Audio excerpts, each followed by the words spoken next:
Me llamo Widad, tengo 32 años y soy originaria de Sevilla, aunque pasé gran parte de mi vida en Madrid.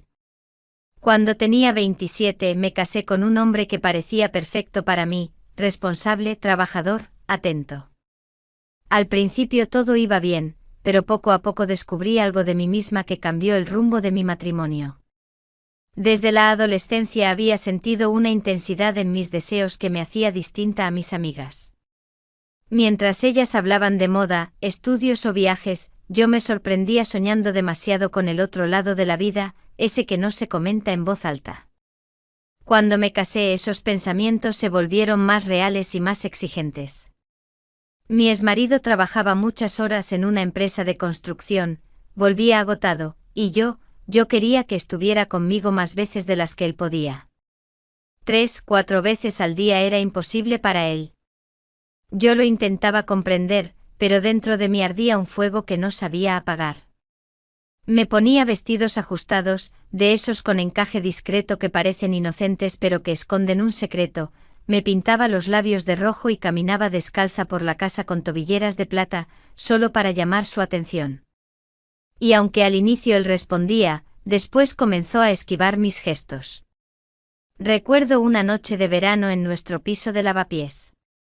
Llevaba un vestido blanco ligero, casi transparente con la luz de la lámpara, y me acerqué a él mientras estaba viendo un partido del Real Madrid. Me senté sobre sus piernas, lo abracé desde atrás y le susurré al oído. Él me apartó con suavidad y dijo: «Widad, estoy cansado, mañana madrugo». Aquellas palabras cayeron sobre mí como agua fría. Con el tiempo las discusiones se hicieron constantes. Yo no quería gritar, pero terminaba llorando porque sentía que no era comprendida.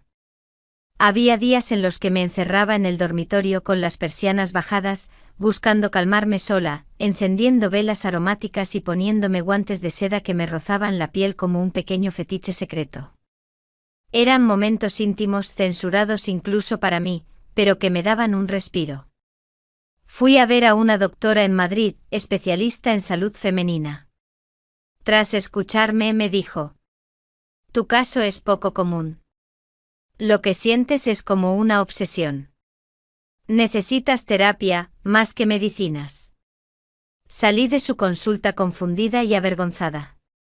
No quería aceptar que algo en mí estaba mal. La tensión en casa aumentaba. Mi exmarido, después de intentarlo varias veces, me dijo una frase que todavía me duele recordar: «Nadie podrá vivir contigo así».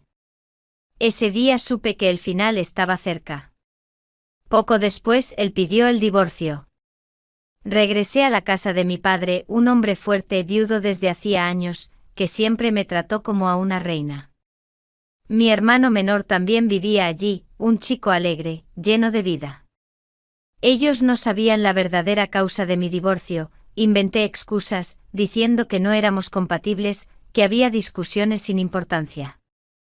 Pero dentro de mí el secreto pesaba como una cadena. En mi habitación, con vistas a los tejados antiguos de Sevilla, pasaba las noches con música suave de guitarra española, acariciando mis propios recuerdos y buscando en revistas y películas un consuelo. Usaba medias negras con liguero, aunque no hubiera nadie para verlas, solo porque me hacían sentir viva, deseada, aunque fuera por mí misma. Pero lo que no sabía era que mi secreto, tarde o temprano, saldría a la luz, y cambiaría para siempre la manera en que mi familia me miraba. Después del divorcio, mi vida en la casa de mi padre en Sevilla era tranquila en apariencia, pero por dentro yo estaba rota. Me despertaba temprano, caminaba descalza por el suelo frío de mármol, me servía un café en una taza de cerámica pintada a mano y trataba de aparentar normalidad. Mi padre me observaba en silencio, como si intuyera algo que yo nunca me atreví a confesar. Mi hermano Álvaro era 2 años menor que yo, siempre alegre, siempre con bromas en los labios. Intentaba animarme, llevarme al cine o a pasear por el río Guadalquivir. Yo reía con él, pero al regresar a mi habitación el vacío me devoraba. El deseo, esa fuerza invisible, me perseguía como un eco imposible de callar. Intentaba distraerme con libros.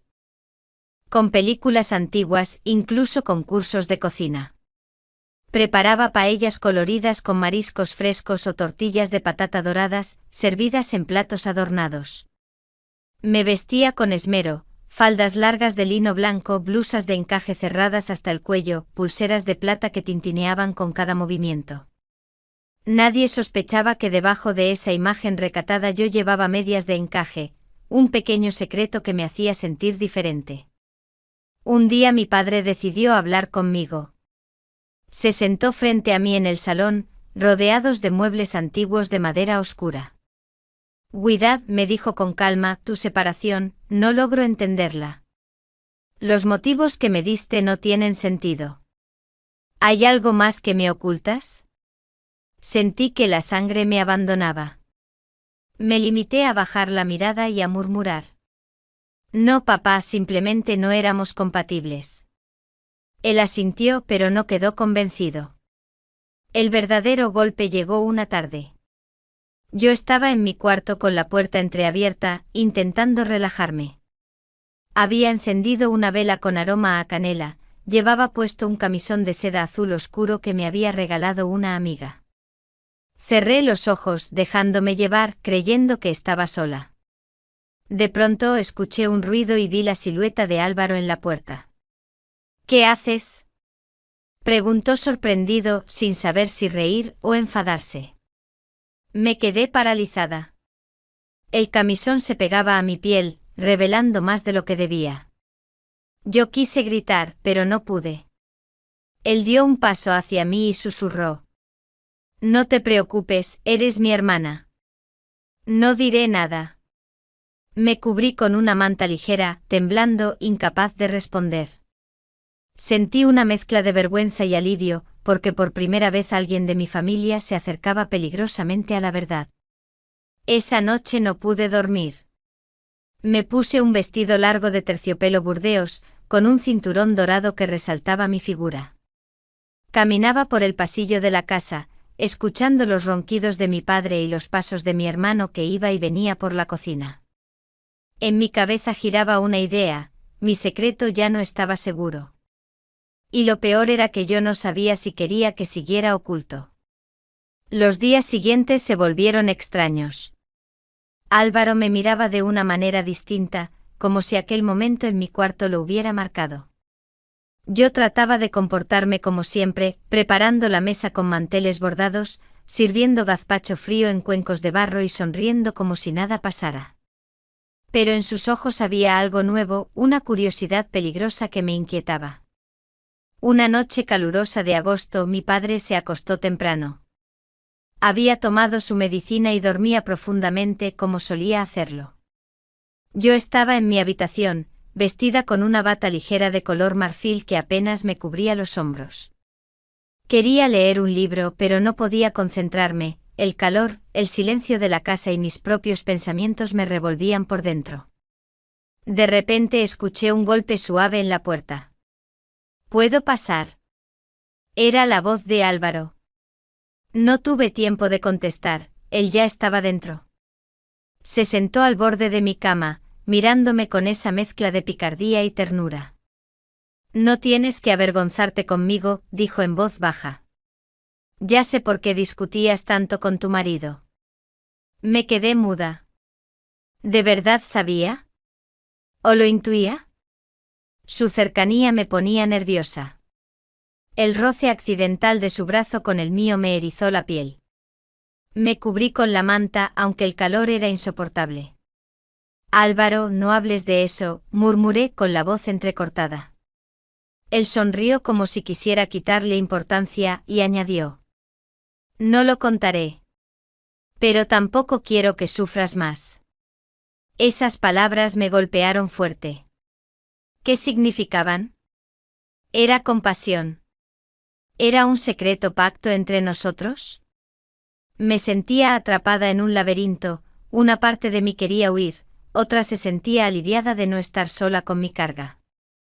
Los días siguientes esa tensión creció. En la mesa del comedor, mientras mi padre hablaba de política y de fútbol, yo sentía las miradas de Álvaro sobre mí. Yo llevaba vestidos largos de lino, sandalias de cuero y collares artesanales, pero por debajo escondía pequeños detalles, medias de encaje, ligas ocultas, un perfume demasiado dulce. Era como si me gustara jugar con ese secreto, como si buscara un refugio en los fetiches que solo yo conocía. Una tarde, mientras mi padre dormía la siesta, bajé al patio interior de la casa. Había colgado la ropa recién lavada y el viento movía suavemente mis vestidos blancos en el tendedero. Sentí que alguien me observaba. Me giré y allí estaba Álvaro, apoyado en la pared, con esa mirada que no necesitaba palabras. Guidad, dijo con voz grave, prométeme que no vas a dejar que esto te destruya. ¿Y cómo lo evito? Pregunté casi en un susurro. Déjame ayudarte. Sus palabras quedaron suspendidas en el aire, cargadas de un significado que ninguno de los dos se atrevía a nombrar. Esa noche, mientras intentaba dormir, supe que algo estaba a punto de romperse. El secreto que había llevado como una cadena se transformaba poco a poco en una sombra compartida, y lo que vendría después cambiaría para siempre mi vida y la de mi familia. Los días en la casa se volvieron cada vez más densos. Mi padre empezaba a notar que algo no encajaba. Él era un hombre observador, acostumbrado a la disciplina de su vida de comerciante, y no se le escapaban los detalles. Me preguntaba a menudo por qué discutía tanto con mi exmarido, por qué pasaba tanto tiempo encerrada en mi habitación. Hija, las razones que me diste no me convencen, me dijo una tarde mientras tomábamos café en la terraza, rodeados de macetas con geranios rojos. No se deja un matrimonio por cosas tan pequeñas. Yo desvié la mirada, jugueteando con el borde de mi vestido de lino azul marino, fingiendo calma. Papá, simplemente no éramos compatibles. Él asintió, pero su expresión mostraba que no creía ni una palabra. Mientras tanto, la tensión con Álvaro aumentaba. Era como un secreto a medio descubierto, no había sucedido nada que pudiera romper el silencio familiar, pero la cercanía, las palabras veladas y las miradas prolongadas creaban una atmósfera peligrosa. Una noche calurosa, mientras mi padre dormía, Álvaro entró en mi cuarto sin avisar. Yo estaba sentada frente al espejo, cepillando mi cabello largo y oscuro, vestida con un camisón blanco sencillo que se deslizaba sobre mis hombros. Me miró con una mezcla de ternura y atrevimiento. No deberías estar sola en esto, susurró. Álvaro, no sigas, dije, tratando de sonar firme. Papá ya sospecha. ¿Y si lo sabe todo, qué harás? Su frase me dejó helada. ¿Era verdad? Mi padre ya sabía. Esa madrugada no pude dormir. Caminaba por el pasillo con un chal ligero sobre mis hombros, descalza, escuchando los crujidos de la vieja casa sevillana. Sentía que en cualquier momento todo iba a explotar. Y explotó. Un par de días después, mi padre me llamó al salón. Llevaba en las manos un sobre que, según dijo, había recibido de mi exmarido. Al parecer, él le había contado lo que realmente había destruido nuestro matrimonio. Guidad, dijo mi padre con voz grave, ahora lo entiendo. Tu problema no es algo normal. No puedes seguir así, hija. Tienes que buscar ayuda. Nadie podrá soportar esto si no lo enfrentas. Me quedé en silencio con el corazón golpeando fuerte. Álvaro estaba presente sentado al lado, y aunque no dijo nada, noté que apretaba los puños. Después de esa conversación, mi vida cambió. Ya no era solo un secreto entre yo y mi hermano, ahora mi padre lo sabía todo. Y aunque su intención era ayudarme, su mirada se volvió diferente, más pesada, más dura. En mi interior surgía un miedo. Si mi padre lo sabía, ¿hasta dónde podía llegar para controlar lo que pasaba conmigo? ¿Qué sería de mi vida en esa casa donde todos conocían mi verdad? La calma en la casa duró poco. Después de que mi padre supiera la verdad, los silencios se hicieron eternos. Ya no podía mirarme igual, sus ojos cargaban una mezcla de decepción, compasión y desconfianza. Yo intentaba aparentar normalidad, vistiendo cada mañana con mis mejores trajes, faldas largas de lino, blusas bordadas con flores andaluzas, pendientes de oro heredados de mi madre, pero por dentro me sentía desnuda, como si ya no tuviera secretos que proteger. Álvaro, en cambio, parecía más inquieto que nunca. Su actitud hacia mí se volvió más protectora, pero también más posesiva. No me dejaba sola, me seguía con la mirada por toda la casa. Y yo atrapada entre la presión de mi padre y el silencio de mi hermano.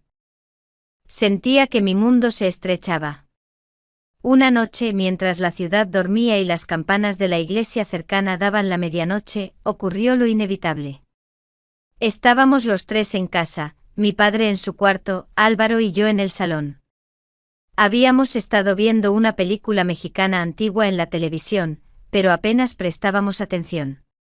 El aire estaba denso, cargado de una tensión que ninguno de los dos se atrevía a romper.